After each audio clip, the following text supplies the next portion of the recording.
Jadi boleh kamu misalnya berdoa, ya Allah mbak yang cantik itu semoga dapat jadi istri saya. Mbaknya juga boleh berdoa, ya Allah naudzubillah min dzalik. Jadi ini adu kekuatan, nanti terserah nanti Allah pihak yang mana. Kayaknya pihak yang perempuan.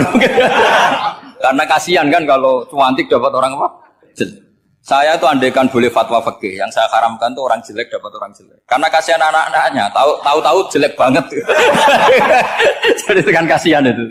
Jadi dalam Islam itu seperti itu. Jadi apapun benci kita sama musuh kita, Allah bisa saja memperlakukan musuh kita secara baik. Karena Allah itu yaghfir. Tetap kita harus sifati Allah yaghfiru liman yasha wa yu'adzibu. Jangan karena kita benci seseorang seakan-akan Allah sama dia pasti menyek. Itu yang dicontohkan Allah kepada Rasulnya, itu beliau tidak cocok sama Wahsy, malah Wahsy dikasih petunjuk. Makanya terus ada ayat apa, laisa laka minal amri syai'un aw yatsuba alaihim aw yu'adzib. Muhammad, tidak wilayah kamu, saya menentukan mengadab atau mengam. Makanya rata-rata kiai ulama itu halim. Orang halim itu rileks. Lainal janib, tidak gampang menvonis orang lain. Biar Allah tetap dengan sifatnya yaf'alu ma yasha, bahwa Allah bisa melakukan apa saja. Soal kamu benci sama seorang, benci saja atas nama kamu. Jangan nyatut-nyatut Allah. Misalnya kamu cinta seseorang, wah ini yang calon presiden ini harus jadi presiden. Ternyata Allah menghendaki jadi menteri, mau apa? Ya Allah ya falumaya sak mau apa coba? Yang kiai atau Pak On, DPAI, pantasnya kan menteri agama itu Pak On. Tapi kalau Pak yang takdir gitu mau apa? Ya sudah, Allah ya falu. Santai. Itu rileksnya ahlul ilmi, ya sudah santai saja. Ini negaranya Allah, ini kerajaan Allah, ini buminya Allah, ya Allah biarin ya falu. Mas, jadi Tuhan Allah kamu yang repot.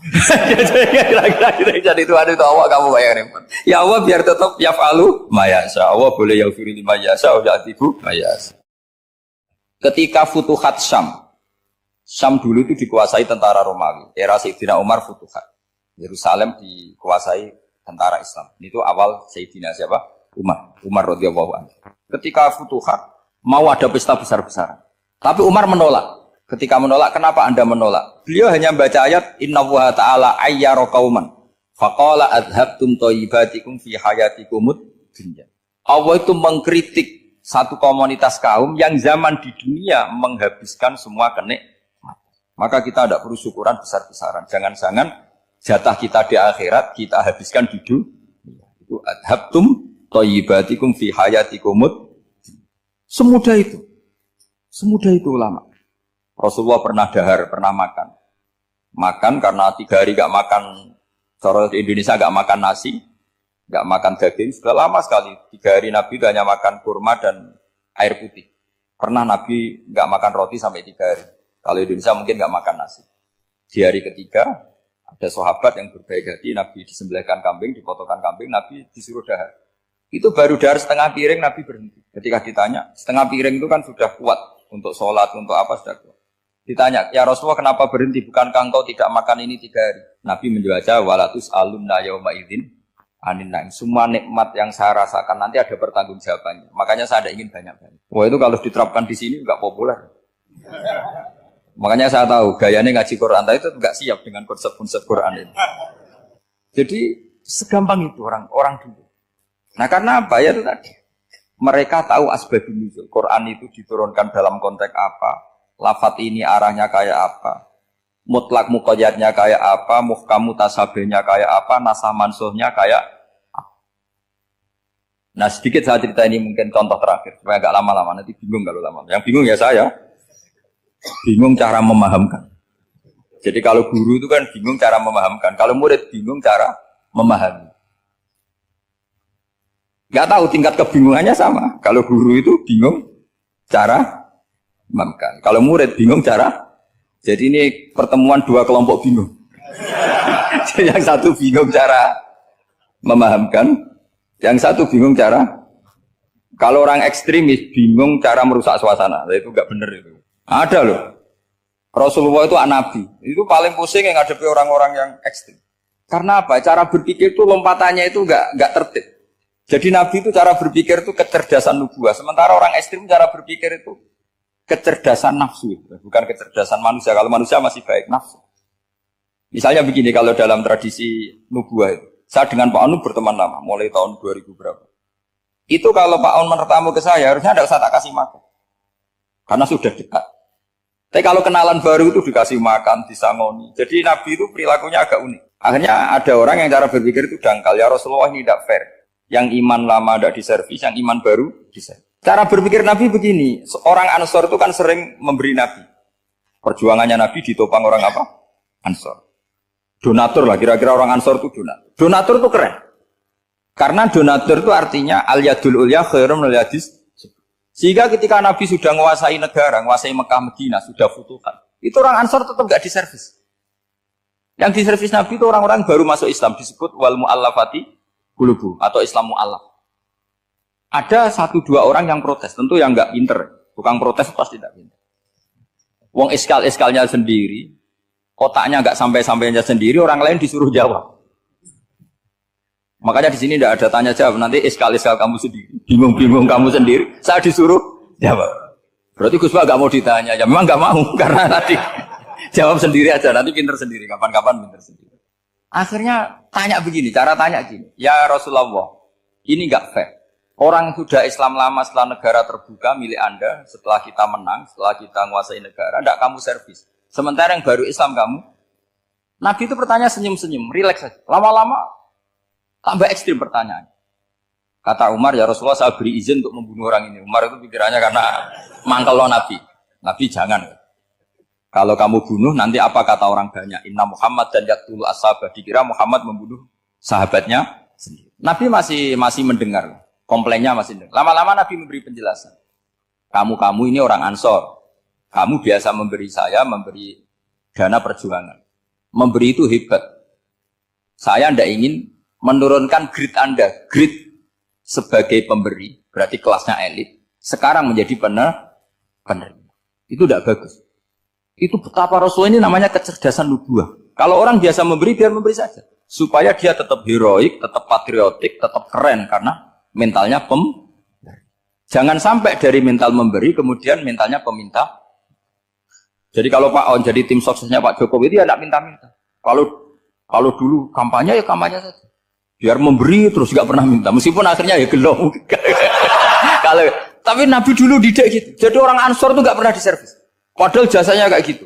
Supaya kelasnya tetap kelas elit, yaitu pemberi, penanggung. Nabi gak ingin orang Ansor turun grade menjadi penerima. Orang-orang yang cerdas nubuah menerima konsep Nabi seperti itu. Tanya sama Pak On, saya dadani terjemahan UI itu puluhan tahun sama Pak Zul. Itu beliau ke kontrakan saya ke rumah beliau. Tidak pernah berharap apa. Saya sangat tertutup. Bukan apa-apa ya, kalau ingin memberi saja. Kontribusi saya pada Al-Quran. Saya tidak kepikiran mendapat. Supaya heroik. Tapi orang-orang yang cerdas amatir tadi, ini gak fair. Wong yang memberi lama kok dapat servis sedih. Nah, sekarang itu problem zaman akhir sudah mulai seperti itu. Nah, orang ini namanya Dzul Khuwaisirah. Ini yang nanti punya anak turun Khawarij. Khawarij itu orang yang ibadahnya hebat, tapi cara berpikir tentang nubuah salah. Kalau orang lagi Khawarij itu orang yang ibadahnya hebat, tapi cara berpikir nubuah salah. Nubuah itu unik. Nubuah itu cara berpikir tadi. Apa ya? Melihat sesuatu yang benar biar benar terus itu. Yaitu tadi, mental memberi itu ya biar memberi terus, tidak usah di-share. Maka ketika Abu Bakar jadi khalifatul Rasulullah, itu ada sistem kepegawaian. Itu gajinya Umar yang sudah Islam lama, gajinya Abu Bakar yang sudah Islam lama. Itu sama Abu Sufyan sama, padahal Islamnya Abu Sufyan baru setelah Fathu Mekah, kira-kira baru setahun. Terus diprotes sama orang-orang, ini Islam lama kok gajinya sama Islam yang baru setahun kok sama. Kata Abu Bakar, Fadha'iluhum indallah. Mereka punya kelebihan Islam lama itu indallah. Nanti balasannya biar surga. Kalau di dunia sesuai profesinya. Artinya profesi kalau penjaga kantor ya berapa, kalau dosen berapa, pokoknya ya sudah. Dan itu diterima oleh sahabat. Semuanya nerima konsep itu. Era Umar agak dibalik. Abu Sufyan kira-kira gajinya 1 juta, yang lainnya yang menangi Nabi mulai awal gajinya 10 juta. Ditanya, ya Umar, kenapa ini jadi rubah seperti kebijakan Abu Bakar, tidak seperti Abu Bakar? Jawabnya Umar lucu. Fawwah la usawwi baina man qatala Rasulullah wa baina man qatala ma'a Rasulillah.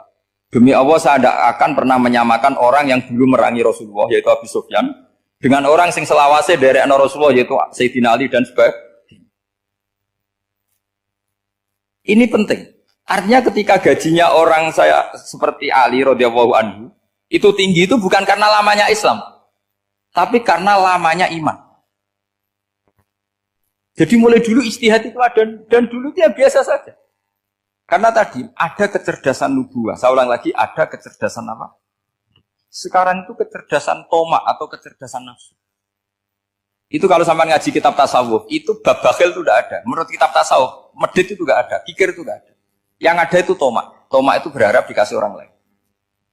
Sampai pernah nggak bilang kalau artis-artis di Jakarta kikir? Tidak pernah kan? Karena kamu tidak pernah ingin diberi. Tapi kalau kamu punya pacar karena kenal tidak pernah ditraktir, oh pacar saya kikir. Karena kamu ingin diberi. Pernah nggak kamu hukumnya orang lain kikir yang nggak kenal? Padahal tidak pernah memberi kamu. Apa kak? Karena kamu tidak pernah ini. Coba sekarang kamu saya tanya. Ini latihan cerdas. Definisi kikir itu apa tuh, Pak? Nggak pernah memberi kamu kan? Artis-artis Jakarta, tokoh-tokoh nasional pernah nggak memberi kamu? Tidak kan? Tapi tidak pernah kamu vonis kikir. Karena kamu tidak pernah tomak. Tapi pacar kamu, kok amin ditraktir terus? Atau istri kamu, atau mertua kamu, kok tidak ngasih warisan, kamu bilang kikir kan? Sebabnya kikir betul apa karena kamu tomak, berharap? Tomak. Maka di kitab tasawuf itu nggak ada bab kikir, yang ada bab tomak.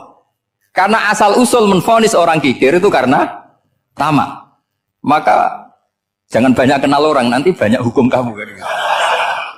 Sombong juga gitu. Di tasawuf itu nggak ada bab sombong. Karena orang hukumi orang lain sombong itu karena kamu ingin dihormati. Ada orang nggak kenal, terus lewat saja nggak tanya kamu. Kamu bilang sombong enggak kan? Tapi kalau kenal, oh sombong betul, kenal nggak tanya kan itu. Jadi tasawuf itu sisi unik dari khazanah Islam. Makanya di tasawuf itu nggak ada kritik terhadap kikir. Ya tentu kikir itu buruk, pasti ya kikir itu buruk. Tapi nggak perlu dikritik. Jangan-jangan yang salah kamu. Terus ingin kenal Pak Jokowi ingin jadi menterinya, nanti kenal rektor ingin jadi pegawainya. Ketika nggak diturutin, bilang Pak Rektor kikir. Tapi orang lain ya kak pernah berharap, mungkin nggak menvonis Pak Rektor atau Pak On ini kikir, enggak kan? Berarti vonis kikir itu status orang itu apa nggak kesampaian niat kamu? Memang agak jelimet ilmu tasawuf itu, tapi itu unik, itu bagian dari khazanah apa? Islam. Makanya Rasulullah itu sering isti'adah minta perlindungan wa min toma'in fi ghairi matma'in. Ya Allah, saya tidak ingin berkeinginan yang tidak layak. Coba kamu protes negara itu karena apa? Ingin makmur sejahtera tanpa kerja, sehingga nyalakan menteri keuangan, menteri ini. Makanya kalau guyonannya ulama tasawuf gini, tak beri bocoran. Guyonannya orang tasawuf. Begini guyonannya. Anta lam tajid min nafsika kullama turid. Fa kaifa turidu min ghairika kullama turid. Kamu yang punya keinginan saja tidak bisa memenuhi apa yang kamu inginkan. Kenapa keinginan itu kamu timpakan ke orang lain untuk memenuhi kamu? Wong kamu yang punya keinginan saja tidak bisa mewujudkan. Kenapa keinginan Anda kamu timpakan, bebankan orang lain untuk memenuhi keinginan Anda? Misalnya kamu, Gus saya ini goblok, tolong pinterkan. Wong kamu yang ini saja tidak bisa. Kok menyuruh saya? Jadi kalau tiap tasawuf itu unik. Seperti kamu mencintai istri tulen, itu ingin kan dicintai istri tulen. Kamu sendiri kan nggak bisa cinta tulen, masih pelengahan sana sini. Kamu pacaran, ingin pacar kamu setia. Ternyata kamu bikin sekian alternatif. Kalau putus ini punya ini, putus ini. Tapi kamu ingin ini setia, kan gak fair. Makanya guyonanya orang tasawuf itu, anta lam tajid min nafsika kullama turid, fa kaifa turidu min ghairika kullama turid. Gampang tuh apalane, pokoknya ratrit gitu aja gampang. Jadi kamu yang punya keinginan saja tidak bisa memenuhi. Kok orang lain disuruh memenuhi. Sehingga orang tasawuf itu malu betul. Misalnya saya kok ingin Pak On takdim sama saya itu kurang pegawai. Kalau saya ingin ditakdimi saya menakdimi diri saya sendiri. Makanya berbahagialah orang yang ngilu terus saya ganteng sendiri ya Allah. Saya kaya sendiri. Menunggu orang lain bilang kamu kaya itu repot. Menunggu orang lain bilang kamu hebat itu, ya sudah bilang aja ya Allah saya hebat, ya Allah saya ganteng, ya Allah saya cantik. Daripada menunggu orang lain bilang apa? Cantik. Jadi ilmu tasawuf itu unik. Jadi kalau fikih itu yang dikritik itu kikir. Kalau tasawuf enggak tomak. Karena orang yang kamu vonis kikir itu jangan-jangan tidak kikir tapi mementingkan yang lebih penting. Misalnya ada teman yang tidak pernah naktir kamu, ternyata punya ibu sakit, uangnya dianggarkan untuk ibunya yang sakit atau anaknya sekolah atau keluarganya masih butuh dia, ya, sehingga sama teman dia kikir. Hakikatnya kikir apa mementingkan yang penting? Tapi kamu karena enggak pernah ditakdir menvonis kikir. Nah, ini pelajaran. Jadi makanya yang dianteni ilmu tasawuf itu tomak, tamak. Jadi kalau dalam bahasa Indonesia bukan kikir. Karena vonis kikir itu akan disematkan orang yang tidak kesampaian hajatnya. Pokoknya bapak saya itu, keluarga kiai itu ajarannya itu. Yang penting jangan berharap dari orang lain. Ini Pak On saksinya, saya dulu benahin terjemah itu nggak pernah ingin diperlakukan seperti ini. Yang ngaji aja. Karena pikirannya keluarga kiai itu sederhana. Kalau ngamal ya ngamal saja. Ngamal itu heroik. Makanya buyut-buyut kita semua ini kan pahlawan semua. Membela negara Indonesia jadi merdeka. Ya nggak pernah kebayang jadi presiden menteri. Tapi sekarang nggak, ngamal sedikit saja harus jadi menteri jadi. Ini bahaya kalau dalam kelangsungan bernegara karena orang biasa transaksional. Awal negara ini dibangun berdasar heroik, bukan berdasar apa? Transaksional. Tapi sekarang orang akan membiasakan itu. Apa-apa itu transaksional. Ini tidak bagus untuk kelangsungan bernegara. Apalagi kelangsungan beragama. Sehingga seperti saya ini masih punya desa-desa binaan di Sragen, di pedalaman Papua sekalipun. Saya punya santri banyak di Papua. Itu kalau cerita itu unik-unik. Itu mau Jumatan, itu enggak ada orang 40. Sudah datang setengah 12. Itu datangnya 3 jam. Di situ mau ketemu santri 3. Akhirnya mereka tanya gini, Pak. Pertanyaannya itu, Gus, boleh enggak Jumatan orang 3? Secara fikih Syafi'i kan harus orang 4. Kemudian mereka tak bilang, buat sholat duhur saja. Mereka enggak mau. Wong Jumat-Jumat kok duhur. Harinya kan Jumat, masa sholatnya? Sehingga kita-kita yang jadi kiai akhirnya nyari fikul madzhabil arba. Nyari fikih madzhab 4. Ternyata Imam Malik membolehkan orang 6. Ada yang bilang 12. Yang penting keceluk jamun itu kelompok. Kalau 3 kan belum keceluk apa? Belum disebut apa? Ini penting saya utarakan supaya kita berjuang itu bukan karena selfie seperti ini. Tapi yang namanya dakwah itu menjadikan orang tidak tahu menjadi tahu. Termasuk kepada desa-desa tertinggi. Sama. Yang namanya menteri itu pembantu presiden untuk memenuhi kebutuhan rakyat banyak. Sekarang misalnya menteri pertaniannya itu hebat, cerdas. Tapi petani nggak mau nandur padi mau apa? Coba yang membantu ketahanan pangan itu para petani mau nanam padi apa karena menteri pertanian? Karena petani mau nanam. Ya sudah GR saja, kita pembantu presiden semua. Karena ikut menyumbangkan ketahanan pangan.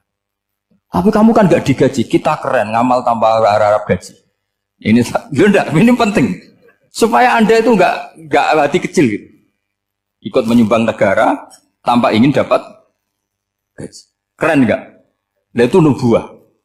Apa? Nubuah. Orang Ansor itu seperti itu. Sehingga ketika Rasulullah wafat dan ada kompetisi kepemimpinan, itu orang Ansor gak ikut. Sudah kita makmum saja, silahkan dibagi di. Saking baiknya orang Ansor. Nah, makanya saya ulang lagi ya. Kecerdasan nubuah ini yang gak difahami orang Khawarij. Orang Khawarij cara berpikir, yang kerja banyak harus dapat banyak. Sementara kecerdasan nubuah enggak. Yang biasa memberi, terus memberi saja. Biar derajatnya tetap al-yadul ulya. Bismillahirrahmanirrahim. Ini saya baca supaya dapat berkahnya ulama-ulama dulu. Karena ini dikarang oleh ulama yang dipakai rujukan seluruh dunia. Begini. Qala Ibnu Taimiyah, ma'rifatu sababin nuzuli yu'inu ala fahmil ayat. Jadi mengenali asbabin nuzul itu membantu memahami secara benar ayat itu. Karena tadi, kalau ayat itu dipotong, itu maknanya bisa kacau. Kayak tadi, famastam ta'tum bihi minhunna, fa'atuhunna, ujuruhun. Kalau diterjemah itu kan mendukung kawin mut'ah. Kalau terjemahnya saja, perempuan siapa saja yang pernah kamu nikmati, yang penting kamu bayar. Itu kan aliran sesat dan menyesatkan. Itu konteks asbabun nuzul tidak seperti itu. Perempuan yang sudah menjadi istri kamu. Seorang lagi perempuan yang sudah menjadi istri kamu, jika sudah kamu hubungan intim, maka maharnya harus dibayar penuh.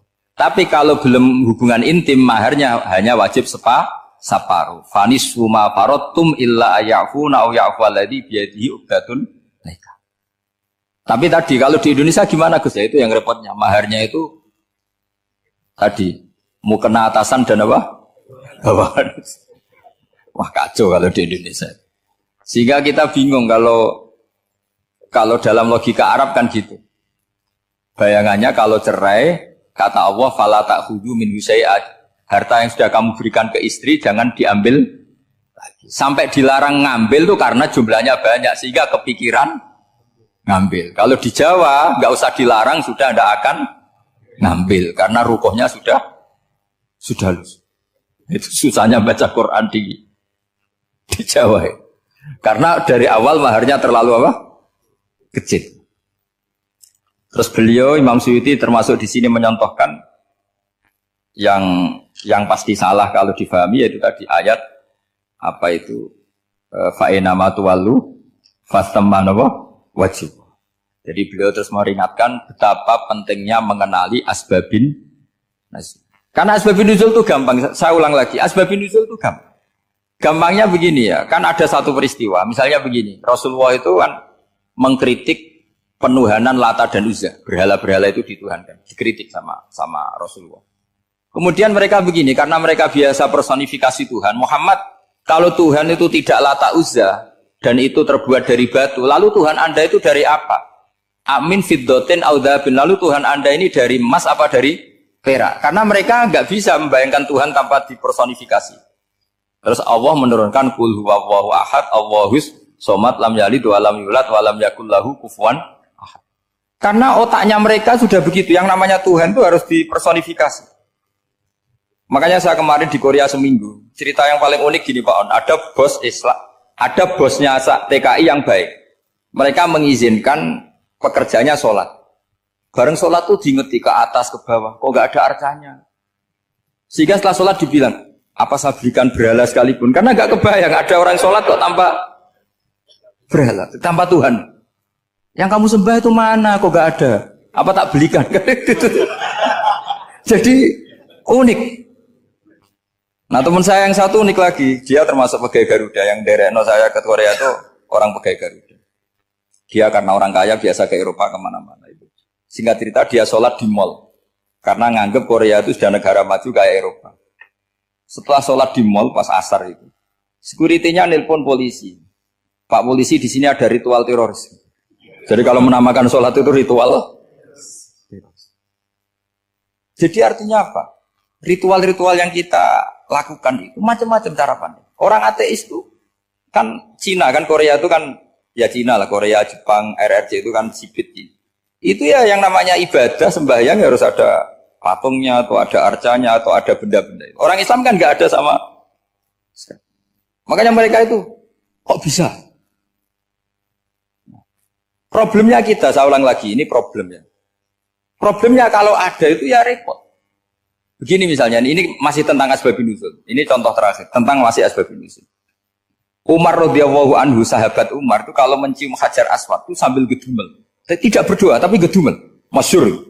Itu ada di Bukhari. Alim tu annaka hajarun la tadurru wa la tanfa walau la anni ra'aitu Rasulullah wa qabbalaka ma qabbaltuka. Saya tahu loh. Nyium Hajar Aswad dicium, tapi sambil gedumel. Saya tahu loh, kamu hanya batu, enggak mandoroti, enggak manfaati. Kamu jangan GR, saya cium itu jangan GR. Kalau saja saya tidak melihat Rasulullah mencium kamu, maka saya ada sudi nyium kamu. Dah gitu aja. Terus itu tiap nyium Hajar Aswad itu tidak doa. Kalau kamu kan enggak minta kaya, minta macam-macam. Kalau Umar malah gedumel. Nah kenapa demikian? Itu ada asbabun nuzulnya. Umar itu saksi sejarah. Ketika Rasulullah Fathi Mekah, Nabi kan tawaf terus mencium Hajar. Itu di belakang masih banyak orang kafir. Kebetulan Umar masih di sana. Sudah Islam Umar, tapi dia di belakang. Dengar orang-orang kafir, Muhammad itu tua aneh. Katanya melarang nyembah batu. Ternyata dia nyembah batu. Jadi Nabi nyium Hajar Aswad itu dikira nyembah. Katanya ngelarang nyembah batu, tapi dia kok nyembah batu. Karena Nabi mencium Hajar Aswad. Nah karena untuk menghilangkan stigmasi itu, Umar tiap nyium Hajar Aswad itu ngomong gitu. Ada kan ada sound system, mungkin jadi sound system. Supaya jelas bahwa penciuman ini bukan karena menyembah. Artinya mudah sekali kenapa Umar ngomong gitu. Karena asbabun nuzulnya seperti itu. Coba kalau kamu tidak tahu asbabun nuzul, Umar maksudnya gimana? Gak doa, gak apa, kok malah ngomong gitu kan. Tapi kalau kamu tahu asbabun nuzul Umar itu yang mendengar komentar orang sama ketika kita tawaf itu kan 3 pertama kan kita lari-lari kecil. Itu ceritanya juga gitu. Rasulullah itu hidup di Medina, terus diterkenalkan miskin. Medina itu kota wabak, kota penyakit, endemik. Dulu Medina, Yasrib itu kota endemik. Sehingga kata orang kafir-kafir Mekah, yaji uliha dalbet kaumun kot wahanat huma Yasrib. Nanti akan datang satu komunitas kaum yang sudah lemas karena kena penyakit TBC dari Yasrib. Nabi dengar itu makanya terus bilang ke para sahabat, tunjukkan kalau kamu kuat dengan cara lari 3 kali. Terus pakai pakaian yang kelihatan maco, yaitu yang dipakai lelaki-lelaki. Bahunya dikelihat. Nah, setelah Rasulullah wafat, Umar menggantikan beliau setelah Abu Bakar. Umar bilang gini, sebetulnya tawaf seperti ini, yaitu lari pertama, 3 putaran pertama lari, dan memperlihatkan pundak seakan-akan orang maju, itu sudah nggak perlu. Karena alasan itu sudah tidak ada. Tapi ini tinggalan Rasulullah, maka jangan rubah ya tetap seperti ini. Akhirnya meskipun sudah tidak ada alasan tadi, menjawab stigmasi orang kafir, tetap tawaf seperti itu. Jadi memang agama itu unik. Kadang kita harus tahu alasannya, tapi alasan itu kalau menjadi mahatul hukmi, pijakan hukum sah. Misalnya kamu terus bilang gini, ya berarti tawaf sekarang bebas, gak perlu seperti itu. Kan alasan itu sudah ada. Nah di sini pentingnya riwayat. Riwayat itu begini, logikanya sudah nggak ada, tapi kaifiah itu, cara itu masih kita terus.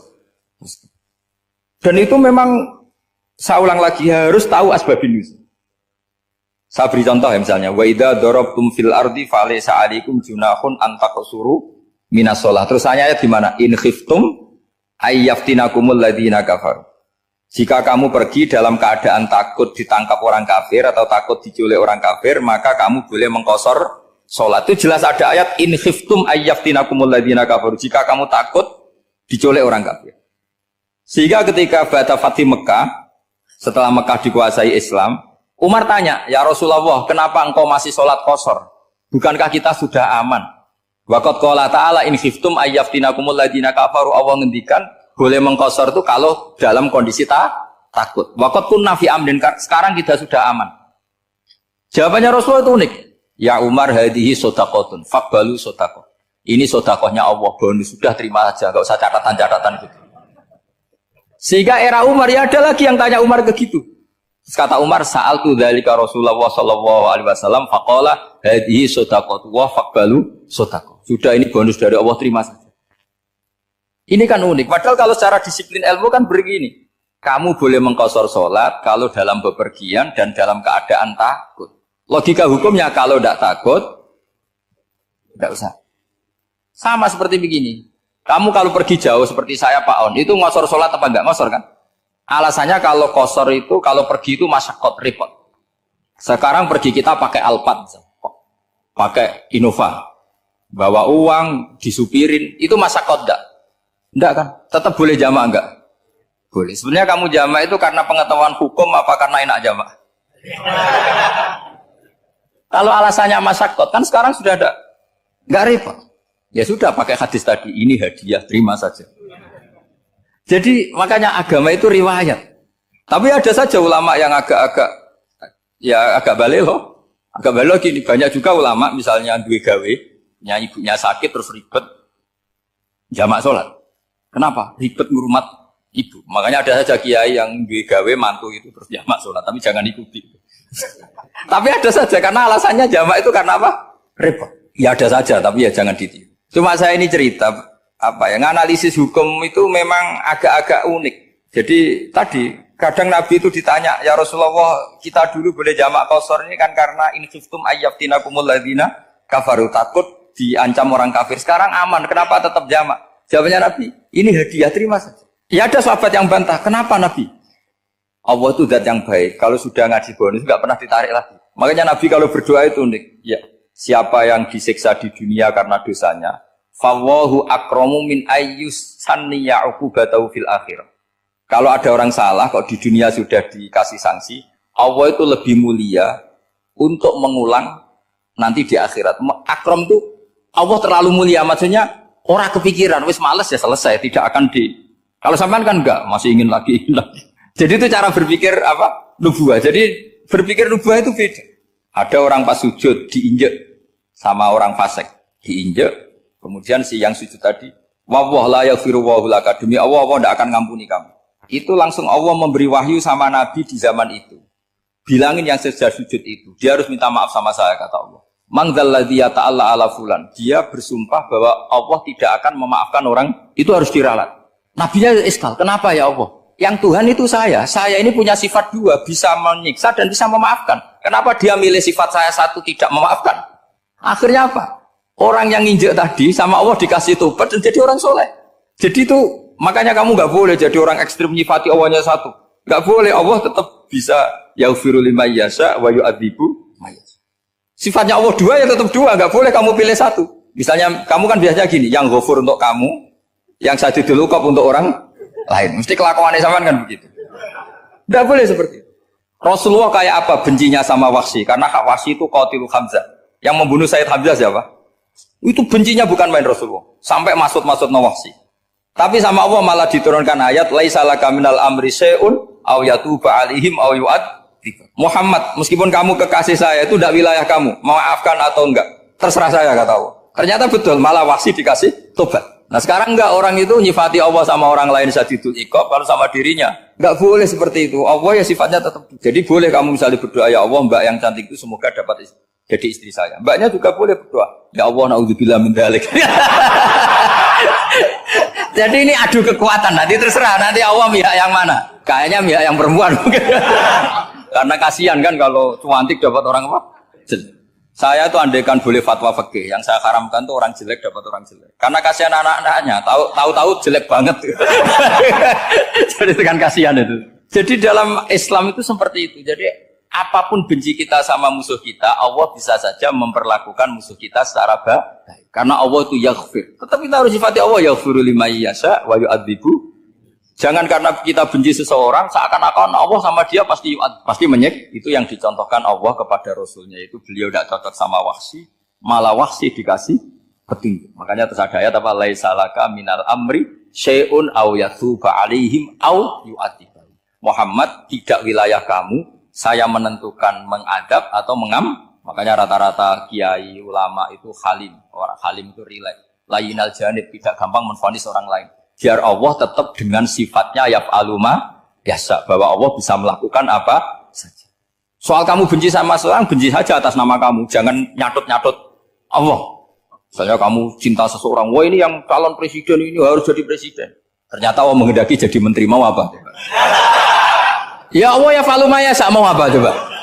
Yang kiai atau Pak On, GPAI, pantasnya kan Menteri Agama itu Pak On. Tapi kalau Pak yang takdir gitu mau apa ya sudah, Allah ya falu, santai. Itu rileksnya ahlul ilmi ya sudah santai saja. Ini negaranya Allah, ini kerajaan Allah, ini buminya Allah, ya Allah biarin ya falu. Mas, jadi Tuhan Allah kamu yang repot. Jadi Tuhan itu Allah kamu yang repot. Ya Allah biar tetap ya falu, mayasa. Allah boleh yaghfir liman yasha wa yu'adzibu mayasa.